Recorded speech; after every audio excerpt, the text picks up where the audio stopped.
All right. And now that I'm done abusing my power for the sake of family, let's roll on in. Jayin, you ready? I'm ready. All right.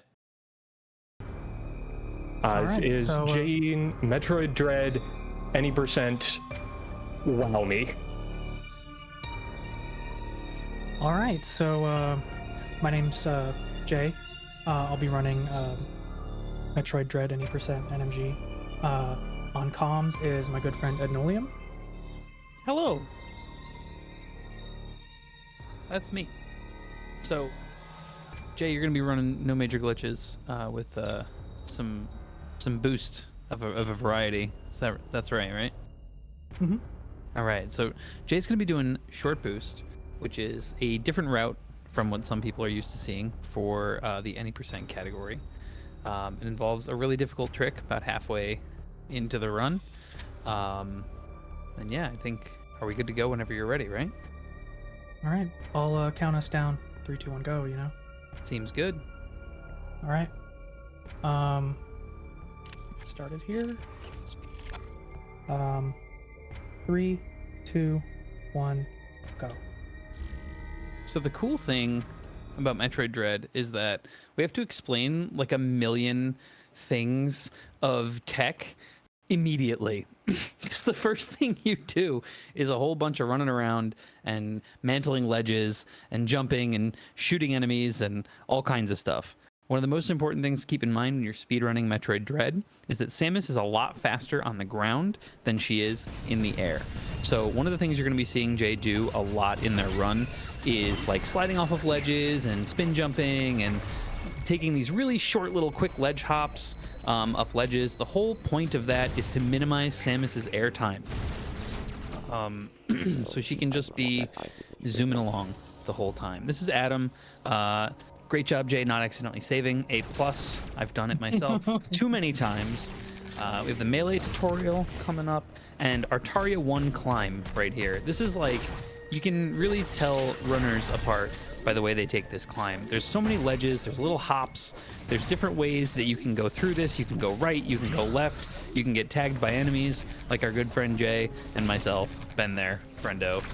This is a pseudo wave. Jay is shooting this blob through the floor in order to skip a boss and to move on to the next spot real quick like.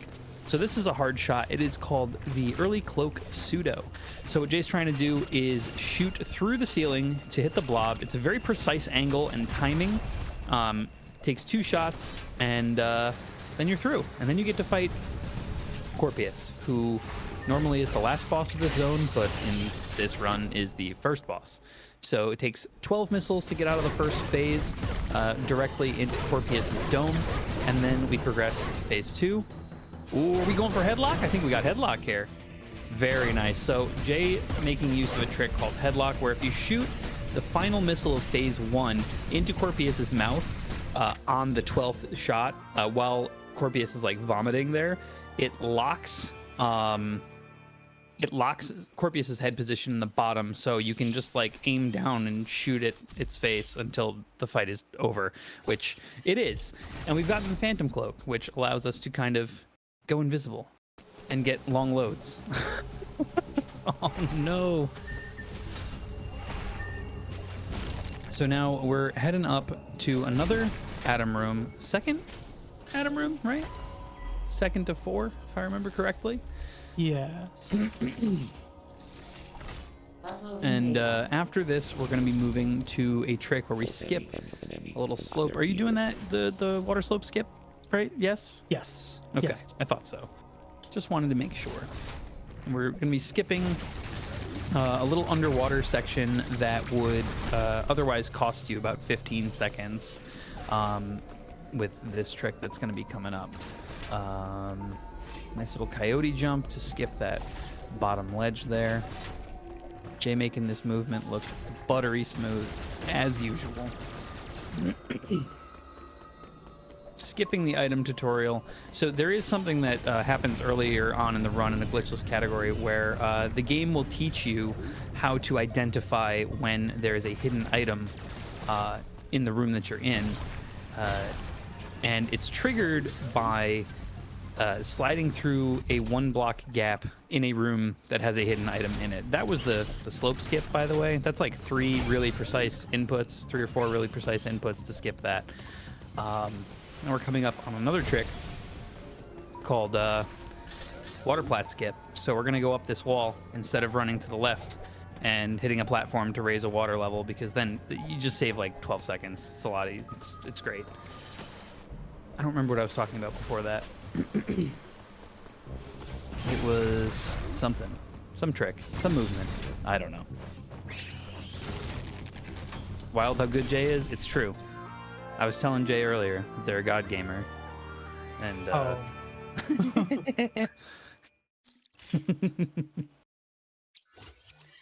Jay's never a fan of that. Feels pressure. I understand. I understand. I only didn't hype them up as one because I completely forgot. Dang. Nice shot on the charge beam door. Are you getting this tank or no? You get this tank. That's what I thought. Yes. So now we're going all the way back around. Now that we've got charge beam, we're gonna do this climb again. So that way we're gonna go through a door that we would have gone through earlier. It's really difficult to explain how jacked up Artaria 1 is in this routing, because you have to know how it goes normally in order to not appreciate, but like in order to have an understanding of the explanation of why it is different. So it's like, it's pointless to even try. I'm just not going to try. I'm just going to talk about this buttery smooth movement. So Jay's doing something right here where they're sliding and then cloaking to get through these sections with these cloak doors. So those doors don't open unless you are cloaked, because there's like a motion sensor. So if you slide and then cloak, you get to retain the slide speed as you're going through there, instead of doing the super slow little walk that Samus does when she is cloaked. Boop. Shoot that little buggy boy, and then off to the switch. And then after this, I'm like quizzing myself right now. It's been a while since I've run the game, so I'm trying to remember the routing. I'm very prepared today, folks. Very prepared. After this, we're making our way to the White Emmy, correct? Correct. Yes. First Emmy of the game, which holds a spider magnet upgrade, which we need to go places and do things. This is Adam number 3 of 4.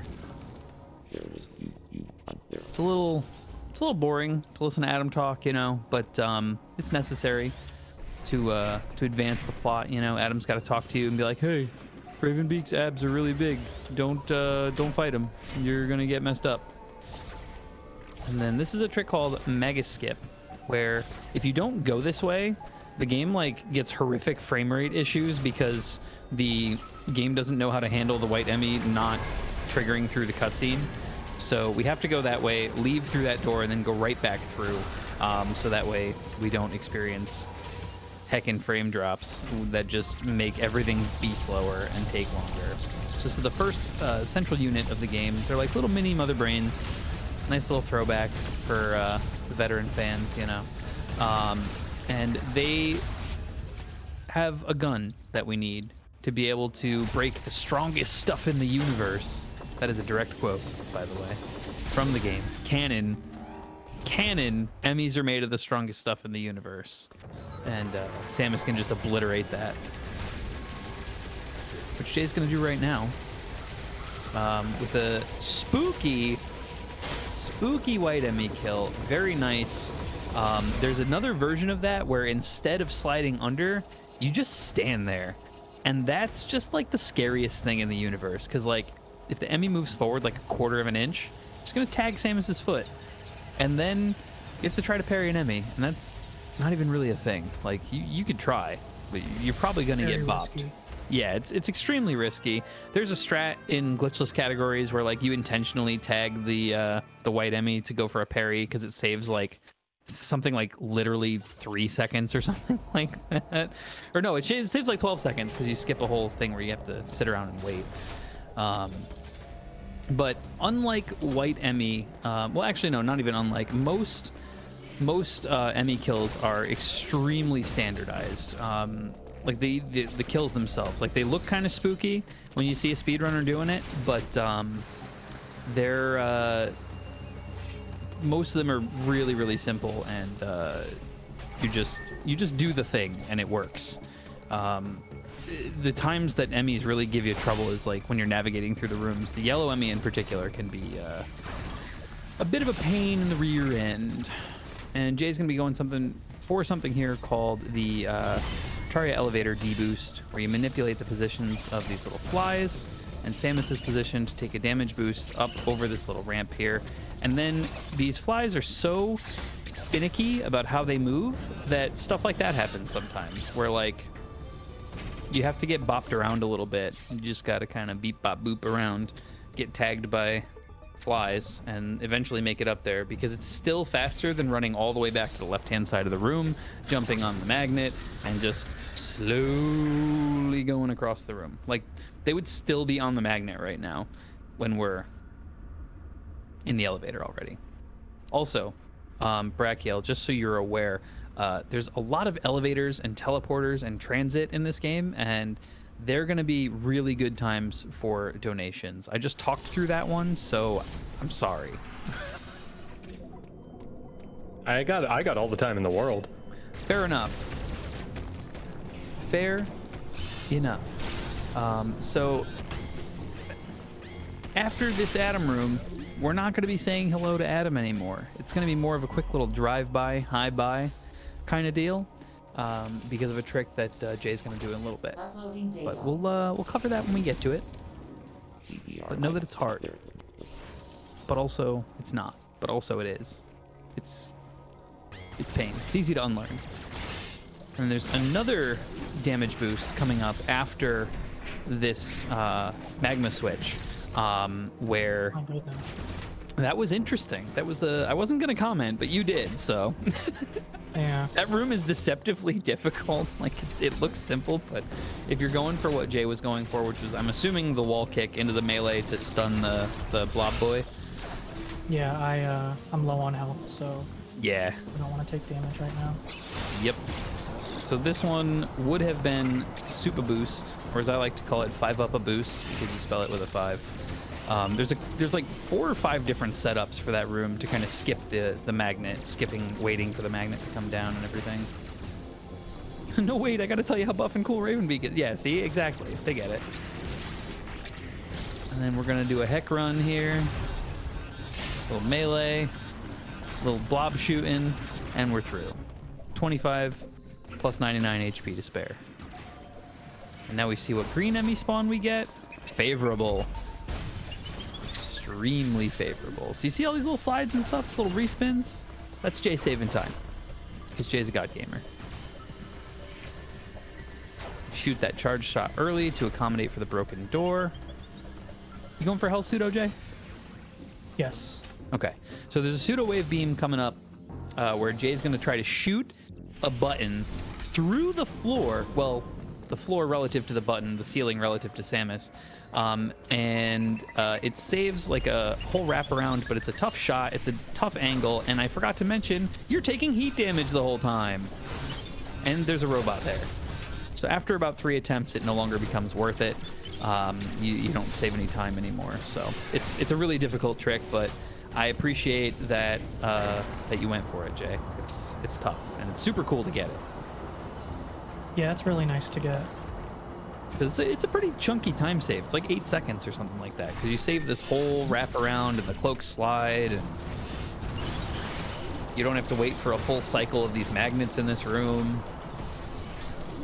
And then there's a couple little sneaky jumps you can do to skip some waiting as well. Right there, we aim Samus's arm cannon up on this pad so it opens that thermal door at the top of the screen, saves you like a half a second later on. So, as I'm sure you guys can tell, there's a ton of itsy bitsy teeny weeny time saves in this game. Not the least of which is what Jay is coming up to, which is Adam Skip. So what this does is it skips Adam for the rest of the game. You don't have to listen to him talk. You don't have to stop. You don't get locked into the room. There's a series of frame-dependent inputs to get this trick. You have to buffer wall jumps off of the wall on the left and right, off the pillar. You have to grab the magnet in a specific spot.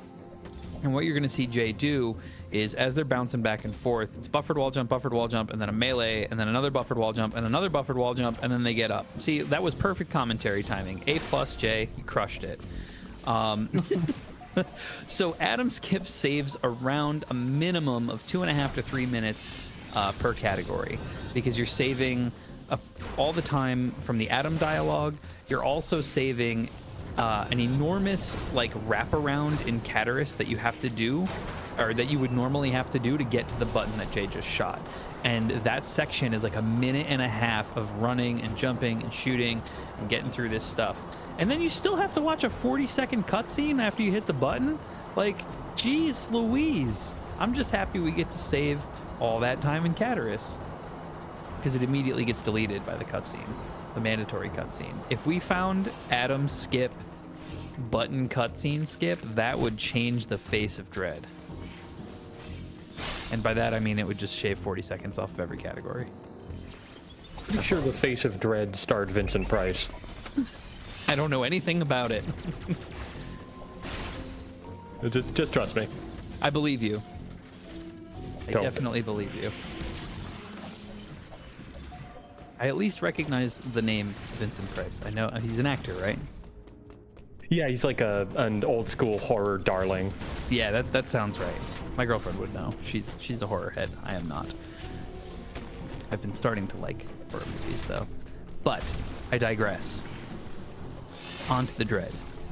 So now, this is one of those sections of the game where like the only thing you can really do is just like make your movement as clean as possible, because there's like nothing special here. It's just like get through the door, make sure you slide off ledges, make sure you respin, make sure your ledge hops are low, you know, make sure you don't get hit by enemies, make sure you kill the ones that are in your way, and just, you know, take this damage boost to get that little extra, you know, 1/4 of a second to get past that ledge. It's very cool. And with that, Jay's hopping on a tram, so I think it's time for some donos if we got them. Well, we got a few. We got Scala Kitty with $10 that says, "Yay, Hollow Knight!" We have, and I'm not sure if this one was read, 64 from Mr. Shasta, our previous runner, that says, "Trans rights are human rights!" And Metatron 7 with 50 for Metroid Dread Love. Thanks, Metatron. Thank you. Let's go, everybody. Thank you all. And even if the trans rights are human rights donation was read before, it always bears repeating that trans rights are human rights. Always.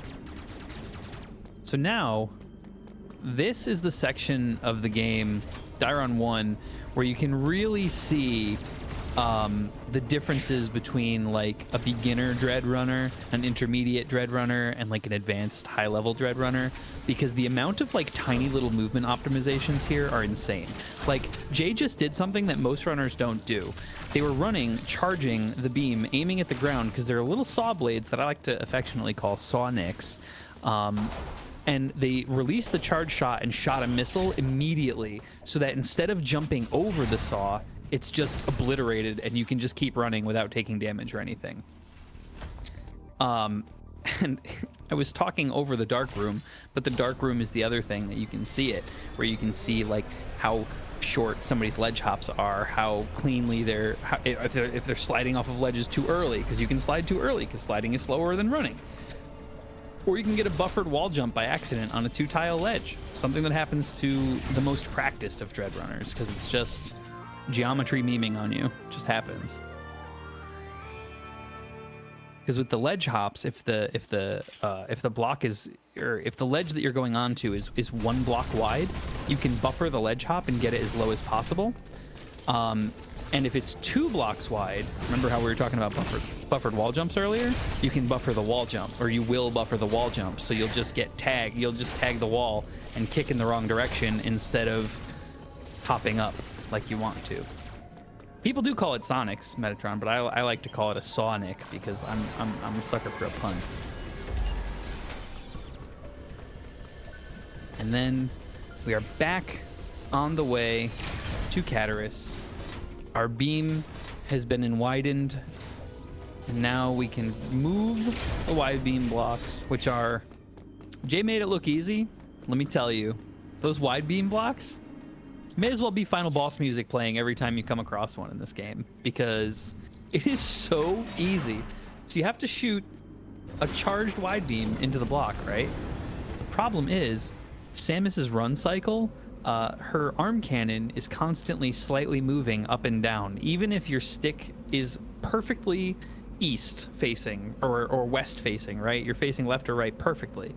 Samus's run cycle moves the arm cannon up and down, and if you release at the wrong time during that run cycle, you will miss the buttons on the wide beam block, and then you'll have to charge up another beam, which is just horrific. So there's some little tricks that we do to make that a little bit easier. Like one of the things I do to normalize it is I just don't move. I let go of everything on my controller and then immediately let go of the charge beam. Because if you are entirely neutral, you'll hit it every time. Now Jay's doing something really tough right now. They're doing what's called a charge missile, where you shoot a charge beam and then shoot a missile immediately following. It's one of the highest forms of damage per second at this point in the game. And for the central units, it makes the fight much, much faster.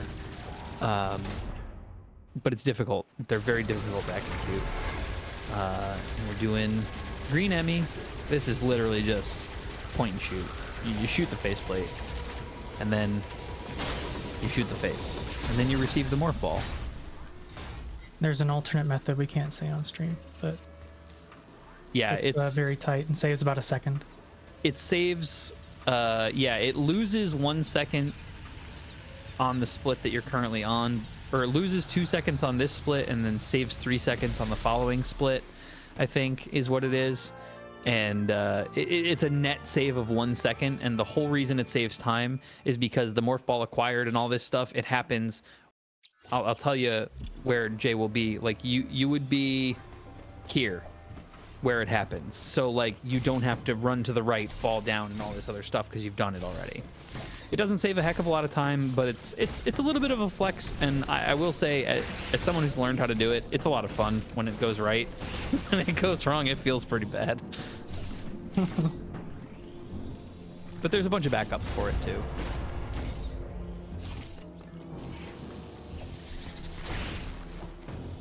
Not taking the 10 there. I respect it. I respect the choice. Another you don't need to teleporter. if you charge missile. Oh yeah, that's true. You don't. Another teleporter. So if you got some donos, feel free to throw them on in there. No donos, but you can get those in with the sorry. You can get those in on chat with the exclamation mark donate, all going to the Trevor Project, the leading LGBTQ youth support charity. They work with young people by providing support through free and confidential suicide prevention and crisis intervention programs on platforms where young people spend their time. So, good cause. It's an excellent cause, a great organization.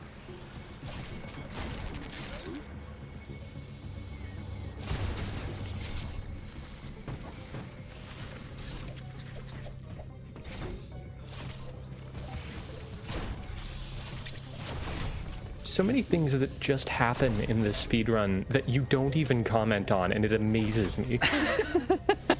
I apologize.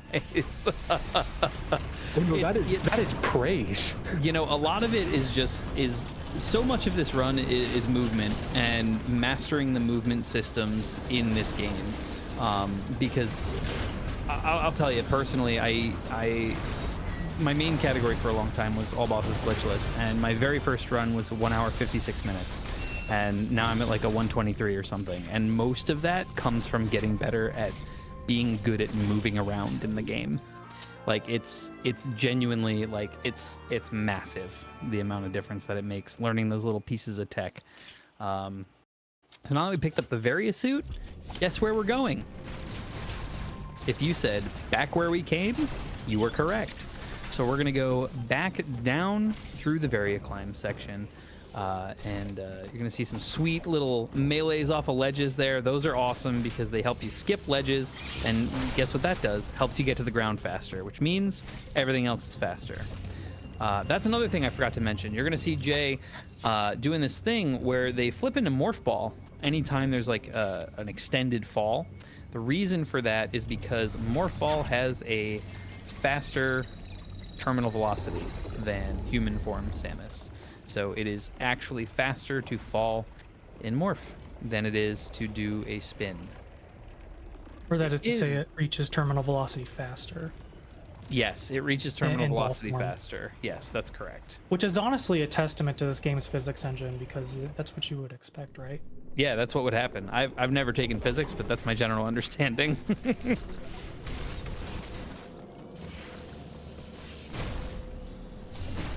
That's a testament to Jay's ability at the game as well, truly.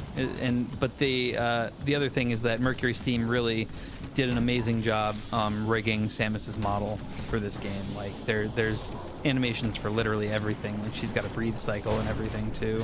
There was a trick that briefly depended. I don't know if it still gets used or not, but it depended on shooting a missile at a specific point in Samus's breath cycle. So, like, just to give you an idea. So now we are heading down to Kraid. Kraid is deceptively difficult. So Jay's going to be starting the fight by doing charge missiles into Kraid's mouth, doing a quick charge. So when you start charging, as soon, like frame 1 of the animation of the charge beam starting, if you turn around or if you spin jump, like if you turn on the x-axis or spin jump, the charge will be complete and you can release it. So that's why you're seeing Jay do a lot of spin arounds right now. Now they're going to be doing a trick called a single wall jump. So there is a way to single wall jump in Metroid Dread, and Jay is doing it right now. It's a specific series of inputs where you jump off the wall, go into Morph Ball, unmorph, respin towards the wall, and then do another wall jump into a morph again. So it's like you're pressing jump and then morph and then jump, and you're also changing directions in the middle, and it's a very quick series of inputs. And what that allows you to do is skip the entirety of shooting at Kraid's gross belly, and lets you just dump missiles into Kraid's mouth. So that way you can just clear up the fight, just like Jay did. Nice and clean, nice and fast. First 2 bosses in the run are the hardest, Hobbit. Absolutely agree. I'm going to borrow Hobbit's coined phrase. Kraid is affectionately referred to as the big green time waster in this game because he can really waste a lot of your time. It's a lot of RNG, and if you mess up single wall jumps, it's like absurdly, you just hemorrhage time. It's really tough. It's really, really tough. Silver Moon, yes, they did add rookie mode, which is one of the modes that a lot of people like to speedrun on, because it gives you 15 extra missiles to start with, which actually raises the skill ceiling of the game, because it means you can optimize Corpius even further, because phase 1 of Corpius requires 12 missiles and phase 2 is 26, or is it 24? It's 26 for both phases 2 and 3, I thought. Yeah, 26 between phases 2 and 3. Like, you got to hit 26 missiles. And if you start the game with 30 instead of 15, that means you can just destroy Corpius in phase 2 without even going to phase 3. So now we are headed toward a place that I can't remember right now. We're going this way. And then we're going to hope for a good Emmy spawn. We got the good Emmy spawn. Yay! Jay doesn't have to deal with the Emmy. Another quick little single wall jump here to get us the height we need to get up top. And we swing around,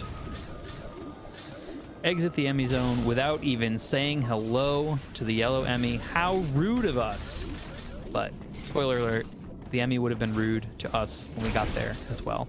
Right, so we're going here to tag a button. Got to turn the power on so that way we can get some bombas. We need bombas to blow up stuff. Namely blocks. Nice, got the blob. A+. Power on with pride. That's it. You are correct. Agreed. Power on. Now We ascend back to Morph Ball. Or not to Morph Ball. To Morph Ball bombs. Exactly. You need the bombs to explode all the things. It's correct. That is correct. Like the floor right here. Just boop. And then we're heading down to what? Berenia, right? That's where we're going next. Correct. Good old water zone. Yes, you see that melee off the ledge? Ugh, I forgot about the slide morph boosts. That's another thing that's a little piece of movement in this game. If you slide off of a ledge and then like morph ball at like the same time as you leave the ledge, you get like a little horizontal momentum boost. So it's just you're covering more distance quickly. I say boop like that with a single bomb because of Metroid. Like NES Metroid was my first game, and that's kind of the sound that it makes in that game. Yeah, I haven't played much of Metroid, but I hear that sound in my heart. Exactly. You get it. Got my golf privileges back. You did. I saw that. We got a hole in one. See if you get another one. See what happens. So now we're on the way to Berenia. And in some other routes of this game, we would normally, not normally, but in other routes, we would have grapple beam at this point. And this route neglects to take grapple beam because it messes up the routing, and then you have to do item tutorial and you lose time for that and blah, blah, blah. The grapple, one of the reasons it's really nice is because it lets you skip like this dumb section that you have to do in Berenia. Excuse me. Where you have to kind of navigate through the water, and as everybody knows, navigating the water without gravity suit, it's not always a fun time. So this little area looks like it doesn't look that bad, but like when you're doing it and you're trying to like optimize the movement through here, it's really tough to get this room clean. And Jay just like absolutely crushed it. That looked better than I think any time I've ever done that particular room. You saw the slide there. The slide cloak there was to avoid the little boop from the little laser crystal boy up top there. And then drop down here. Ooh, nice D boost. Oh, thank you. I dig it. I love when that happens. I don't like that room. That room's hard. We're doing backdoor flash, right? Yes. Okay. So there's a trick that Jay is about to do called backdoor flash. You'll see those little yellow pressure plates on the ground. So if you touch them, the door closes. And what Jay is going to do is a series of bomb jumps to trick the plate into thinking that Samus is not there. And then we can just grab flash shift like that. In this That's category, the cleanest thing I've ever done. it was super clean. You didn't even tag the door on the way down either. A+, well done. I know. I dig it. It saves like 45 seconds in this category to do that trick.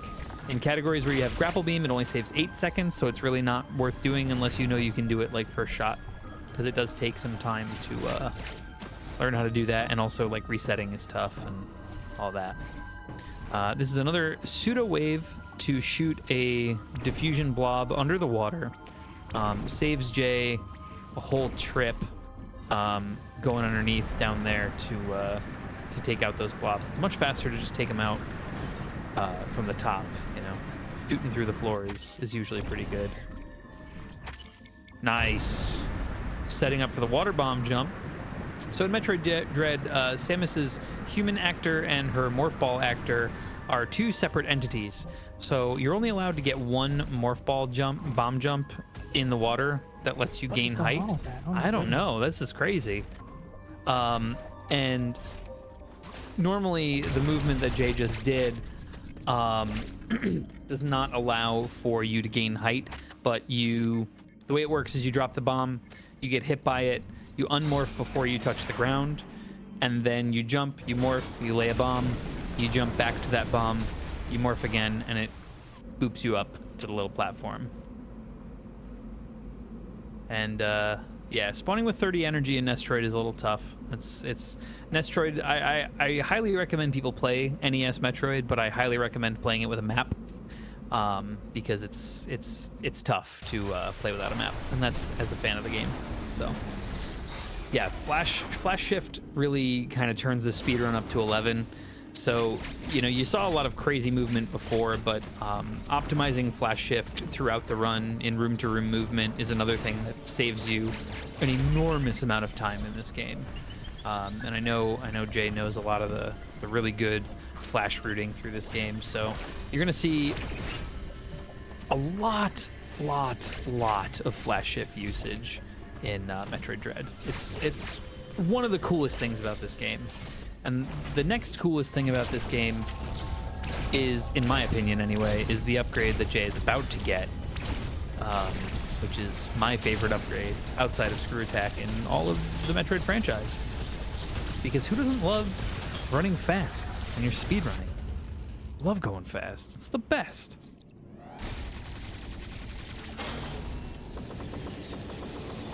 Yet another enemy battle.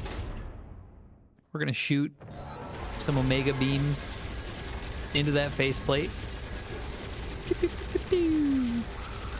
This strat for the yellow Emmy looks so horrifying the first time you see it, and you're like, I have to do that? I have to not miss? And then once you learn how to do it, it's just like, oh, I just shoot at the tunnel, and then I have speed booster. And it's the best. It's just like, it's my favorite speedrun Emmy kill, because you're just like, I shoot you in the face. This is over now. I have speed booster. So the combination of speed booster and flash shift really makes this game just so much fun. This is the best iteration of the speed booster that has existed in the Metroid franchise, and I don't think that's up for debate. When this game came out, I started using it. You can do all the things that I've always wanted to do with the speed booster. You can shine spark, you can morph spark, you can store, you can wall jump and keep momentum. Oh yes, the Sonic Orochi spark. Love that spark. I forgot that exists. It's so good. Very nice. That was clean, Jay. That was so clean. Thanks. It took a lot of work. It's hard. It's not easy. So that series of speed boosting and shine sparks that Jay just did, it takes some grinding to be able to do that, like, in a run. It's kind of hard, and it looks so dang cool. Once you learn how to do it, it feels really good to do. So now we're coming up, though, on the category defining trick for any percent no major glitches Screw Attack short boost route. So we're gonna need chat to just give all of your energy and all of your energy to Jay here. So they're gonna go up and get grapple real quick. This is a requirement to open a door. The trick itself, though, so to just kind of I'm going to take this time to just kind of explain how short boost works. So, you know flash shift, right? Y'all know, you've seen a lot of flash shift, right? So for this trick, what Jay is going to be doing is from a specific position, flash shifting to the right, and then interrupting that flash shift by pressing down. And shortly after pressing down, they will press forward and speed booster in order to, so what it does is it allows Samus to, like, start her speed booster charge at a specific position and move backwards while running forward in order to charge a full shine spark in a shorter distance than is normally allowed. Yes, you can shine spark in all 8 directions in this video game. Oh, and did I mention that Jay has to do this in a cold room where they are taking damage the whole time? Oh, and also it's a grapple door. So for this trick, you have to open the grapple door, and then you go to a specific spot. You mantle, you pull the grapple, you melee. Oh, that looked good too. That was so close. So you have to press down on a specific frame during the flash shift, and then press forward. That looks good. That looks good. Oh, it was too short. Dang. So then they have to also store at the very end without falling off. This trick is like unbelievably difficult. Nice. Oh man, Jay, that was so good. Just got to shine spark out, unmorph, and flash over. A+. Jay, that was awesome. Very few attempts. Thank you. That trick can take so freaking long to do. It is so difficult. I have spent hours and hours and hours grinding that trick, and boy, oh boy, it's hard. I didn't even die to the whiff. You got an airwalk and didn't die. Like, it's very hard to get an airwalk and not die. So the airwalk was when the very first attempt that Jay had. Samus was kind of standing, and you have two options when you get the airwalk. She was standing in midair. So you have two options. You either react quickly enough and jump and flash shift through the grapple door before it closes again, or you exit down to this room that Jay was just in a second ago. And if you don't do either of those things, or react fast enough, or have enough HP, you just die. And the checkpoint that you spawn back at is kind of far away, because it's the teleporter that you came through to get here in the first place. It's the Emmy door, actually. So is it the Emmy door? Oh, yeah, it's the Emmy door. That's right. I'm thinking about practice. Yeah. When you reset the checkpoint, it's here. But yes, Jay's correct. If you die, it's the Emmy door. It's still not great. It's definitely very difficult trick to do, and yeah. Oh yeah, I did do it for 10 minutes in a race once. It was not fun. And before that race, I had gotten it like 4th attempt. So just to give you an idea of how volatile that particular trick can be. It's very fickle. I've spent 2-3 minutes at that sometimes. Yep. I think the fastest I've ever done it in a run was like 3rd or 4th attempt, but beyond that, I've never done it faster than 5 minutes in a run. I just don't run this route anymore. Because that trick is really hard. Oh right, the Sonic Orochi Spark makes you have to re-boost there. I forgot about that. Yep. But overall, the over-under on it is still good, so you still do it. Yeah, absolutely. So now, we're going to be moving to a section with Exposition Parrot, also known as Quiet Robe, also known as Quiet Robo, because of the robot you have to fight, also known as something else that somebody probably calls them. But there's a boss fight that's coming up that normally you would use like 2 shine sparks, right? And the 2 shine sparks are tough because like you got to react to the attack patterns of the boss, and you have to, if the boss shoots at the beginning, you have to do one thing. If the boss melees at the beginning, you have to do a different thing. And reacting to that can be tough, and sometimes you get bad RNG after the first spark. That was a load. Holy crow. But Jay has screw attack, so they can just use screw attack 6 times and the robot blows up. You don't have to mess around with all that shine spark nonsense when you have screw attack. Oh, that was neat. Called magic. Yeah, I'm bad at magic. There's a couple spots in the game where magic is used, and it's hard. It's like you're doing a grapple boost into Morph Ball, and it lets you get into a Morph Ball tunnel without having to mantle or doing anything like that. Chorizos ain't squat. Sometimes they are squat. There's a robo fight that comes up in Gavaran that I once died to 5 times in a row in a race because my hubris got me deaded a couple times.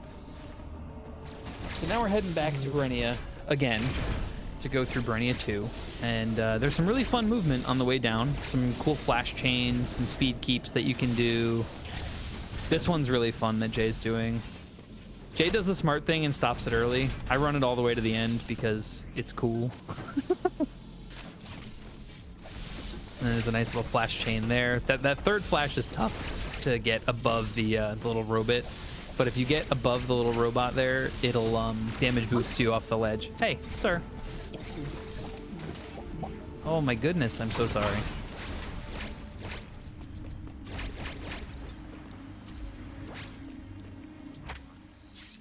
Oh, well, He saw oh, Chipmunk. He got excited.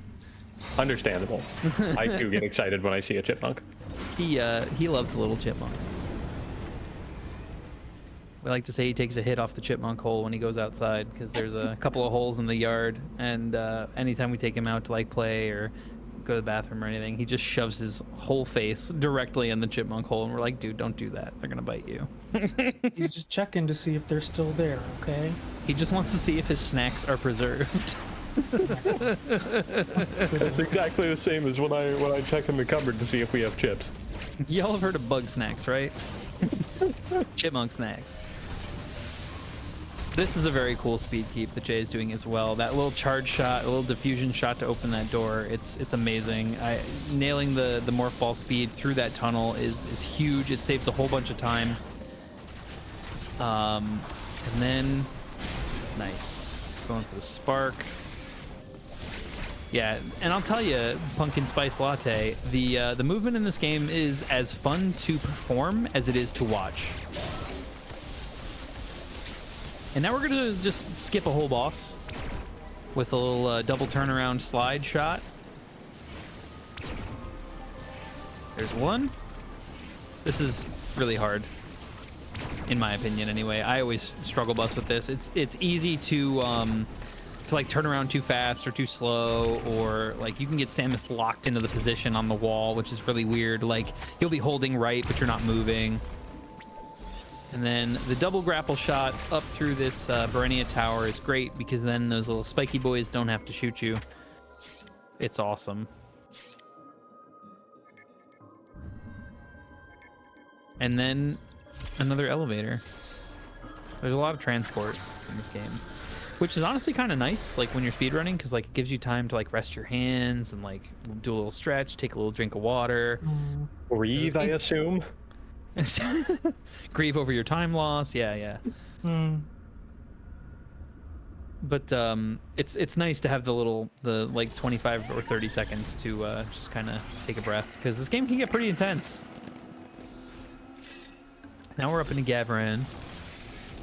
Some more really cool movement you'll see in Gav. I can get a Shine Spark on this Chozo robot, and then obliterate it with chained up screw attacks. Just pew pew pew. Done. It's so much faster than shooting 30 missiles. That's how many they take? Well, so Shine Sparks deal 50%. So Shine Sparks have 3 damage values: 0%, 50%, and 100%. Certain stuff will just get obliterated instantaneously by a Shine Spark. Some bosses included. You will not see that boss in this run. But other like mini bosses, like the Chozo robots and stuff, they take 50% of their HP in damage from a Shine Spark. So in that fight, normally without screw attack, you Shine Spark it, so you've dealt 50% of its HP in damage, and you still have to hit it with 30 missiles. So a couple screw attacks, heck of a lot faster. Yet another reason why this route is much faster than the old early space jump routing for no major glitches. But short boost is a massive barrier to getting a low time in this category. Put it to you this way: my early space jump personal best is 1 minute faster than my short boost personal best. First controller switch coming up. Right. So Jay will be switching controllers a couple of times during this run, and that is to utilize Turbo for some of the bosses. We, as a community, allow the usage of Turbo up to 12 hertz for the purposes of accessibility. Because unfortunately, Mercury Steam did not have the forethought to cap the fire rate in this game. So at certain points in the game, the fastest form of damage is to press the shoot button as fast as you possibly can. And that's, for some of us that hurts, for some of us that's not possible. Some of us would like to preserve hand health. So things like that are the reasons that we allow Turbo up to 12 hertz to remain relatively competitively sound, keep a merged leaderboard and all that stuff. So Jay likes to use Turbo for a couple of fights in the game that are particularly strenuous, like the Chozo Warrior fights, because they are just mash central, the Chozo Warriors. Because, you know, Plasma Beam, it's got some DPS. It's got some DPS. And one of the cooler speed keeps in the game right here, leaving the Plasma Beam get. Nice. Nice. And then we Shine Spark the door for swag purposes. And this is the reason, because this is the fastest way to deal damage, because the super missile upgrade is more of a side grade than it is an upgrade. It doesn't really do a heck of a lot more damage because the fire rate is heavily reduced for super missiles versus normal missiles. And now the Chozo Warrior. Without me whiffing an arrow. Did you know that you can turbo your melee button, and on rookie mode you will never miss? Well, I toggle turbo, so. Oh, okay, just gotcha. like, it's kind of tough to do like that. That's fair. I just always have turbo enabled on 3 of my 4 face buttons. The non-jump face buttons, my turbo is always on. Yeah, it's an odd decision, honestly, especially since Samus Returns had Beam Burst, and in every other game the fire rate has been pretty low, and missiles are usually the better form of damage.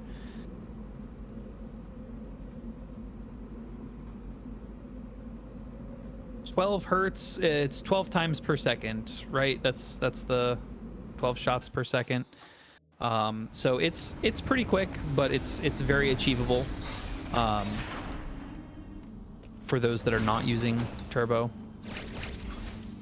We have another super fun speed keep coming up here, coming out of Elun, I don't know. There's a million different ways people say it. Nobody listens to Adam talk anymore, so I don't remember the canon pronunciation. I'm pretty sure it's a loon. I'll take it. Whatevs. They all work for me. As long as we don't have to go back there, because that zone is no fun. The only reason you go there is for like 2 cool speed keeps and Plasma Beam. And we do another water bomb jump to avoid a really difficult speed keep that gets done in glitchless, to get ice missiles nice and early. We're going to completely ignore the jump upgrade that exists in Gav. Casually, you'll see nice bomb jump for the screw attack on the central unit, which just one-shots it, which is great. What was I saying? I forgot already. Jeez. What was I talking about? Oh, right. Casually, you would get spin boost, which is a double jump. You would need to go around and fight a Chozo Warrior and do a bunch of stuff, get the spin boost, and then make your way up here, because that's the way you would get across the water that Jay just used a water bomb jump to get through. And now we get ice missiles. And after that, we're gonna go get some more stuff and beat up some more bad guys, because that's what Samus does. Receive power-ups, beat up bad guys. These enemy fights are incredible. Yeah. They were genuinely one of the hardest parts of the game for me, and this just the control and knowledge is insane. Yeah, fighting them casually is like horrifying. I think they really nailed the Emmys for like the casual experience, like just playing through the game the first time. Especially, I'm sure for a lot of people, this is probably their first 2D Metroid game, you know, and they really made them scary. Like even as a series veteran, you know, Oh my yeah, the first Dread playthrough. moniker. Yeah, it's no joke. They called it that for a reason. They're very scary, and fighting them the first time is very nerve-wracking. Yeah, it's only the first time. Well, yeah, once you learn Only the the first speedrun strats, you don't even think about it. You just shoot faceplate, receive power up. That's all. That's my thoughts about it. Sometimes I wish I'd thought about it. Yeah, right. Sometimes I think too hard, and then I miss a bunch, and then I get tagged by the purple Emmy, and then I receive 2 minutes of time loss. Well, Time I loss see we're sometimes. see Oh, we're sorry, go ahead. teleporting. So you want some donations? Yeah, if you got them. All right, we got one from, it's either Manajude or Manager. Manager. Manager. It says, so proud to see Jay representing the Dread community for NMG. Keep getting that Metroid bread. Yes. Shout That's out to that's the DLC that's coming out this year. Listen, don't get our hopes up, okay? And we have 25 from Slime Psychic that says, let's go. Let's go, indeed. Let's go in the water and get a suit upgrade, because that's where we're headed. Jay just did early grapple. Jay did early grapple in a different category in a different time, and not in this run. Jay's getting early gravity suit, which is a different thing that also begins with GR. So normally, you'd have to go through the whole water section without gravity suit to get gravity suit, as is tradition. But in this game, Mercury Steam decided to say, you know what? You don't really have to do that if you don't want to. You can just skip it all. We know speedrunners don't like water. Water's slow. Have the gravity suit. One thing I like about the design of this game is that if you're good enough, there's a shortcut. Yep. It's very cool. And I will say, I went back and watched my my first playthrough. I missed every single one of those shortcuts. Every single sequence break I missed. Which I'm honestly kind of happy about, because it means they were hidden pretty nicely. Oh, what? How did that happen? What the heck? I'm so confused. How did you miss that store? That was so weird. So now, because we don't have space jump, Jay's going to be doing an infinite bomb jump to get up this tunnel to take out some Chozo robots, so that way we can return to Gavarin, make our way to the end of the video game. This fight's pretty tough. You don't have any room to charge up a Shine Spark or anything. This is another reason, like, this fight is just really, it's a lot of mashing. It's a lot of mashing. So that fight, things like it, turbo that beast. Makes my hands hurt. And then, so the reason that also that you'll see Jay switching back and forth between controllers is because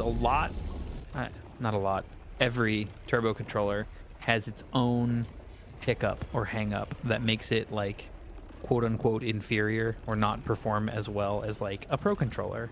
So like stick fidelity, you know, sometimes the angles are not what they should be. So when you see Jay switch off of the turbo controller, it's to preserve that stick accuracy, because there's a lot of things in this game that require like fine-tuned aim, like the pseudo wave beams and stuff like that, shooting enemies, you know, that kind of thing.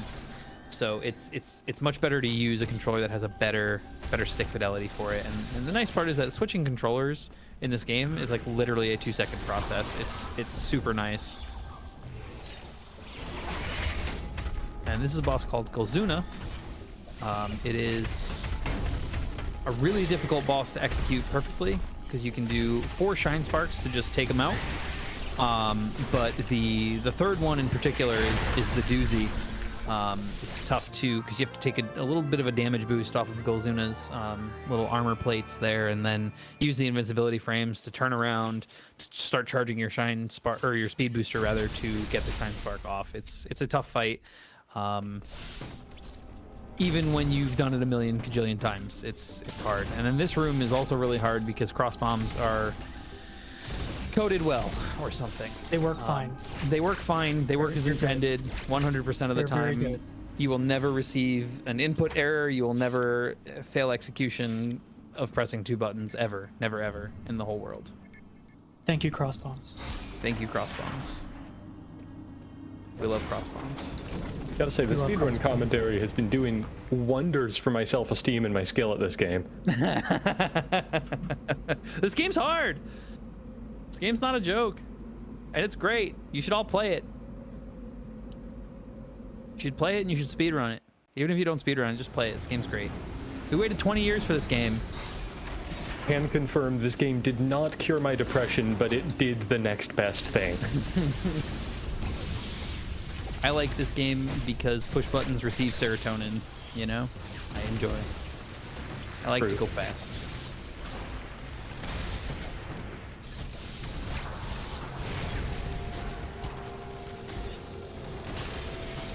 That was a double turnaround grapple, which is a different type of pseudo. You saw it before when we skipped a boss in Berenia.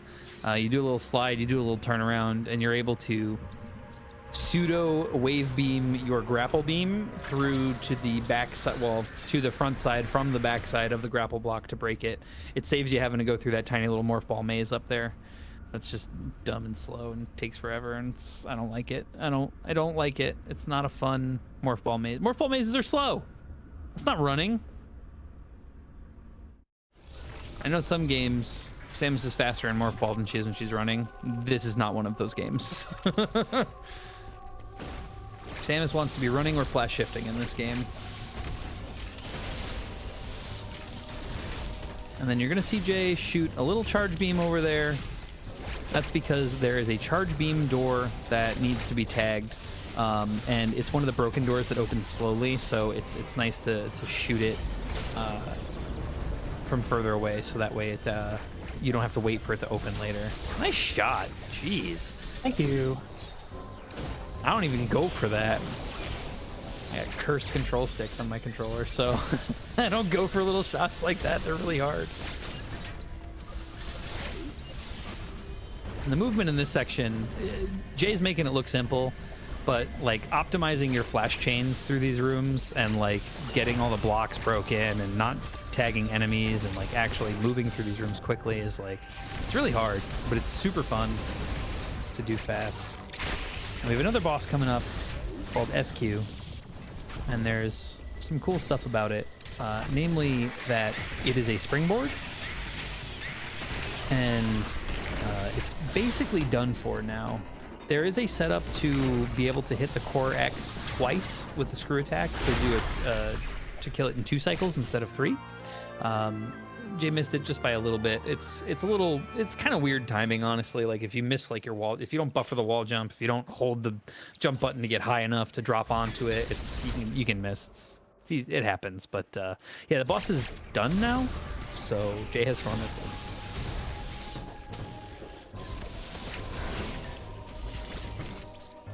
Storm Missiles are pretty cool.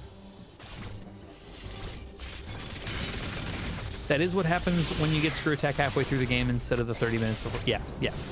Accurate. That is accurate. But I will say, there is not a speedrun category outside of Boss Rush that fights SQ intended. Because the way the game is routed, if you fought SQ or Golzuna like when you were intended to fight them, it would be so much slower. Because like your Samus is not nearly as strong as she is when you sequence break. Because you don't have like screw attack, you don't have gravity suit, all this other stuff. So it's nice. Now Jay's going over to pick up some people's favorite upgrade, one of my favorite upgrades. Good old space jump. I love jumping infinitely. It's a lot of fun. There's a couple different ways to get this upgrade and get out of the room before the door closes behind you. One of the ways is to flash in. The other way is to shine spark in. There's a couple different ways you can do it. Oh, this is a fun speed keep too. Oh, got memed on by the ledge. So fun. These little jerks. Grapple doors. Team, grapple doors are tough. Take time.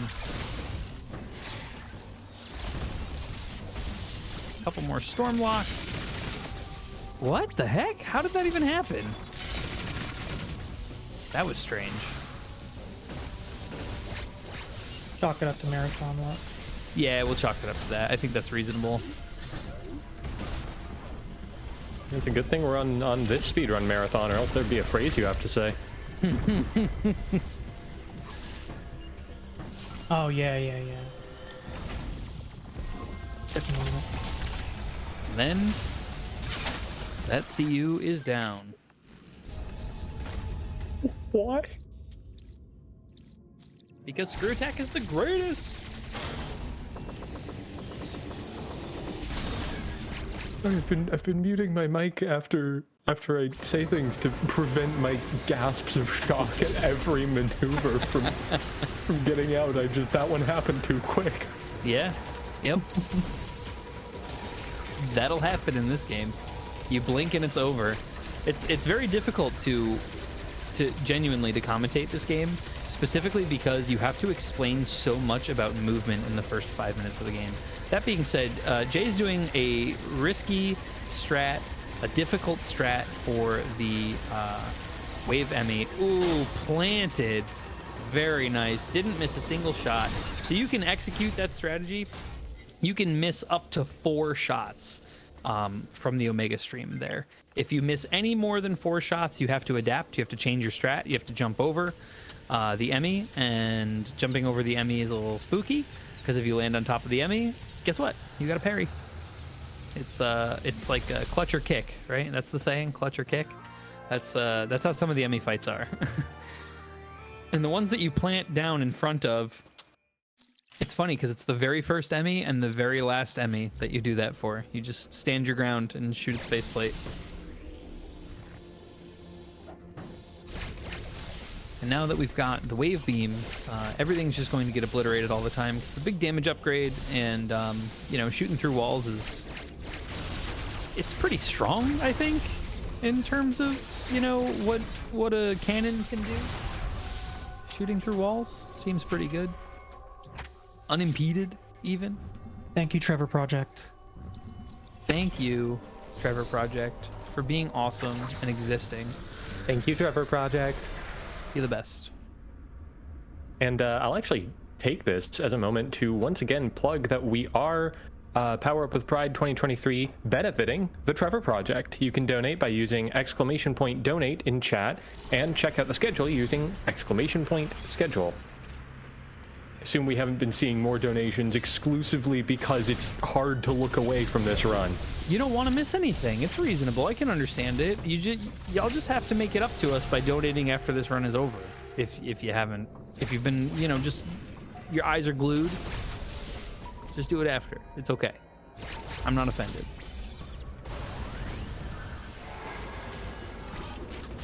Oh no. So one of the things about storm missiles is if you get tagged while the storm missiles are firing, Samus ceases firing all of the storm missiles. It's very unfortunate when it happens.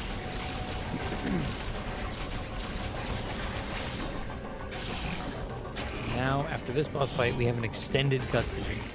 So we have to watch Samus destroying the X, eating it, and then eating the power bombs from the Emmy. So if I can take this moment, then what is it that makes what are the numbers on? Because you said earlier that super missiles are inefficient against those enemies. Mm-hmm. So what is it that makes what's the numbers that make storm missiles better? Storm missiles. So you don't really use storm missiles like in the middle of the fight. You use them during times that you're not losing damage by charging up the storm missiles, because the storm missiles have a very long activation time, similar to the power bomb. You have to hold the missile button for a little bit for it to charge, and then you have to wait for the reticles to appear. So like for that fight, you can charge the storm missiles before you even enter the room, so that way as soon as the boss spawns, you're locking onto it, and then you know the boss has a shield up anyway, so you have to kind of like wait for the shield to come down anyway. So like instead of like doing nothing while you're waiting for the shield to come down, you charge the storm missiles, and then when you unleash the storm missiles, they just do a ridiculous boatload of damage. I don't know what the actual numbers are, but when you're not losing any effective damage per second by charging the storm missiles, they do a tremendous amount of damage per second.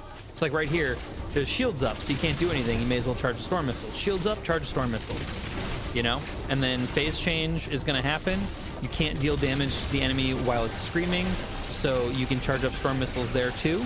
But I know Jay's kind of low HP. This boss hits like an absolute Mack truck, so its concentration is definitely required to not get obliterated by the gold Chozo. But that's the times that you use storm missiles. I wish I was immune to damage while screaming. I'd be immune to damage a lot. That would be a pretty handy feature to have, though, I would say. Completely vulnerable at all times while at work. See, at work is sometimes when I would not be vulnerable at all. So now Samus gets to take a little bit of a rest before confronting Papa Beak on his spaceship. She gets to take a seat, relax for a minute, Sitting there and watching contemplate. Baby Driver for a little bit. Yeah, you know, just whatever. Or she your wants favorite to do. Vincent Price movies, since you brought up Vincent Price. Yeah. Vincent Price seems to come up a lot while we do these. I don't know why. This is like the third time. It's just, you know, something in the air. Something about ZDR brings Vincent Price to the forefront. It's The Last Man on Earth, by the way. My favorite Vincent Price movie. It's an adaptation of I Am Legend. Oh, nice. We should make a new adaptation called The Last Woman on ZDR. And it's just Metroid Dread, but a movie. Yeah, I'd watch it. Now we fight Ravenbeak. The first things first, you have to push him to this phase where he does this thing. You do a melee, and then you charge 2 storm locks, and then you mash. And then you skip phase. You skip a phase called Gold Phase, where Ravenbeak takes literally 0 damage, except from like parry counters, because that takes 5 ever. You just have to sit there and wait for him to go and like do the come over here motion, and then you have to run at him and melee him and go through the whole cutscene, and then you have to do it again. And sometimes it takes like 3 minutes, and that's really slow. So we skip that by hitting a damage threshold. Right now, ice missiles are the mode of damage because it is the best way to deal consistent damage during this phase. And when you run out of missiles, you just got to kind of use the good old wave beam. Unlucky Sun is the first attack in phase 3. There's a couple different attacks that Ravenbeak can do. The Sun is not favorable. This attack is kind of uncool as well. Just keeps doing it. You'll see Jay dropping cross bombs. The reason they're doing that is because the cross bombs themselves deal damage equal to a single ice missile. So it's this was a strat pioneered by a Smash player by the name of Void. We call them Void cross bombs, where you shoot 2 missiles, lay a cross bomb, 2 missiles, lay a cross bomb, because it's it's faster than just shooting missiles. You get more damage. And with that, Ravenbeak's done. That was a really good Ravenbeak fight. You got a little unlucky though. Well, thank you. Yeah. The Sun was really unfortunate, a couple melees, but like parry was 4th attack, but like I don't blame you for taking it. I would have taken it too, I think.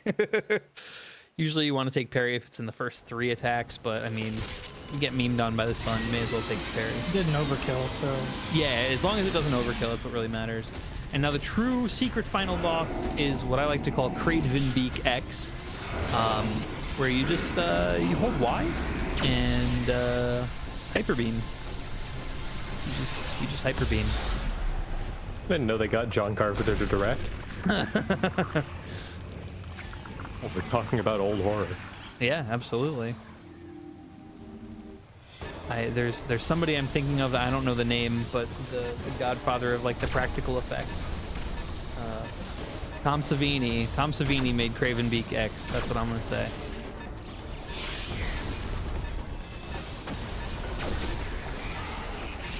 And now we escape. Use the hyper beam. So you're gonna see that Jay's not flash shifting at all at this point. That's because you lose access to all Aeon abilities when you have the Metroid suit. So like you get to do cool stuff like speed booster, but you can't flash shift. You gotta like shoot through walls and stuff with your giant beam. Also, chat, what this comes up in marathons and speedrun races and stuff a lot. What flavor do you think Hyper Beam is? That's the real question. This is a question often posed by Hobbit and Satorha. I think it's black cherry. Oh, I'd David have to TK see it has again. Watermelon. Electric cherry, strawberry, rainbow, orange. There's a lot of different flavors that it could be. Time.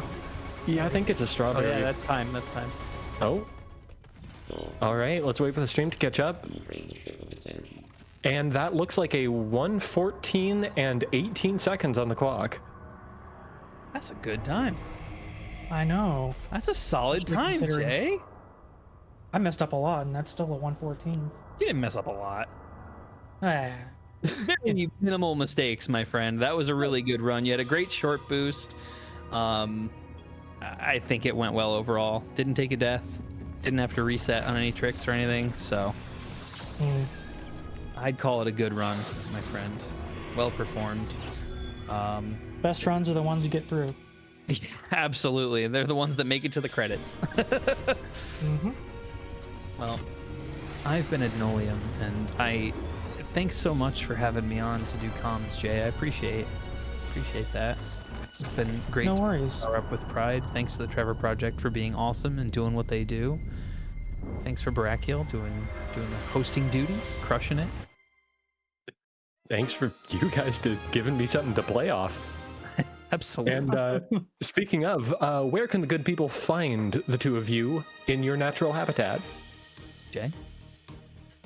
You can find me at J_Yeen on Twitch. It's pretty much the only place.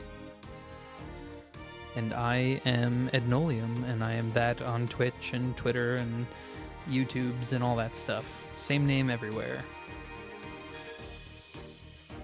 All right. Just want to say, trans rights are human rights. Yeah, they are. Keep your chin up. The work is not done. Absolutely right. Truer words.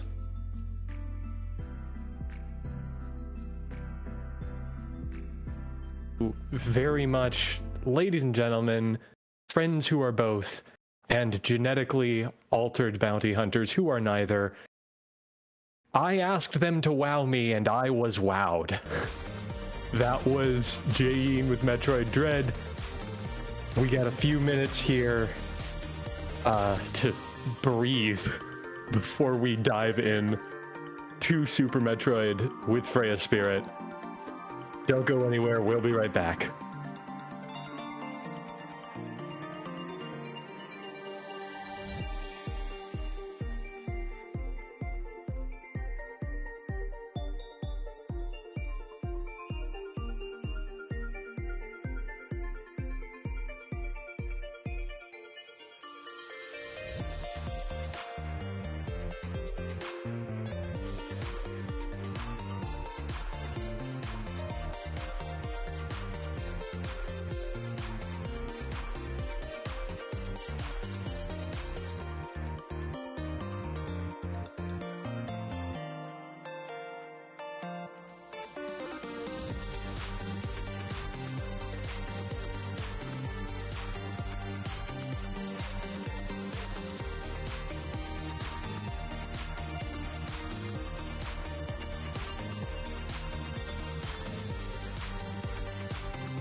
All right, ladies and gentlemen, friends who are both, space cowboys who are neither, we are back. Power Up with Pride 2023. And we, I believe, just about ready in a minute. I'm going to do a little read and then we'll kick you off into our next adventure. Just to remind people that you are, in fact, watching Power Up with Pride 2023. And that our upcoming game is the legendary Super Metroid, run by the similarly legendary Freya Spirit. We are benefiting the Trevor Project, the leading charity for LGBT youth, both healthcare and mental health access. And to that end, if I can find where it is, we have a donation. Oh, good. We have a donation from Ovator. $20 to say, Transliberation now! And then a little heart.